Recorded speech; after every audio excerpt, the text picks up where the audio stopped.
Ang mabuting balita ng Panginoon ayon kay San Lucas. Papuri sa iyo, Panginoon. Noong panahong iyon, umuwi si Jesus sa Nazaret sa kanyang nilakhan. Gaya ng kanyang kinagawian, pumasok siya sa sinagoga ng araw ng pamamahinga. Tumindig siya upang bumasa at ibinigay sa kanya ang aklat ni Propeta Isaias. Binuksan niya ang aklat sa dakong kinasusulatan ng ganito: Sumasa akin ang Espiritu ng Panginoon, sapagkat hinirang niya ako upang ipangaral sa mga dukha ang mabuting balita. Sinugo niya ako upang ipahayag sa mga bihag na sila'y lalaya at sa mga bulag na sila'y makakikita, upang bigyang kaluwagan ang mga sinisiil at ipahayag ang pagliligtas na gagawin ng Panginoon. Binalumbon niya ang kasulatan at matapos isaulis sa tagapaglingkod, siya'y naupo. Nakatitig sa kanya ang lahat ng nasa sinagoga at sinabi niya sa kanila,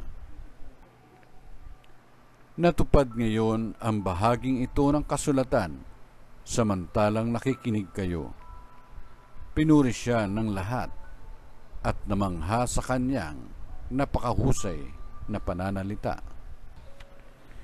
Hindi ba ito ang anak ni Jose? Tanong nila.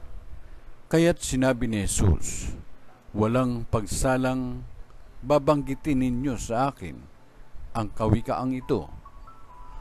Doktor, gamutin mo ang iyong sarili.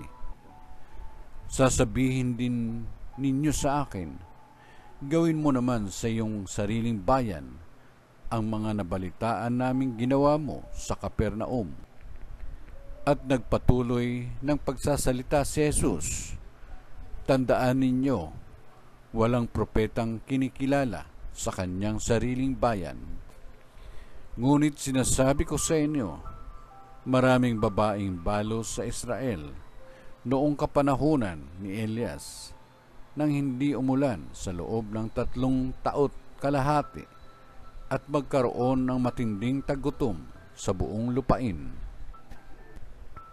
Subalit hindi sa kaninuman sa kanila pinapunta si Elias, kundi sa isang babaeng balo sa Saripta, sa lupain ng Sidon.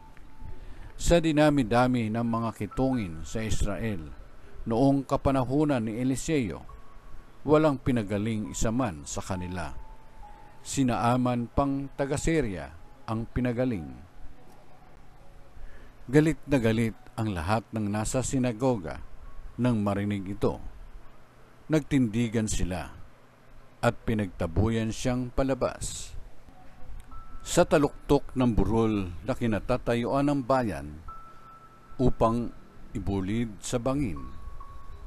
Ngunit dumaan siya sa kalagitnaan nila at umalis. Ang mabuting balita ng Panginoon. Pinupuri ka namin, Panginoong Jesucristo.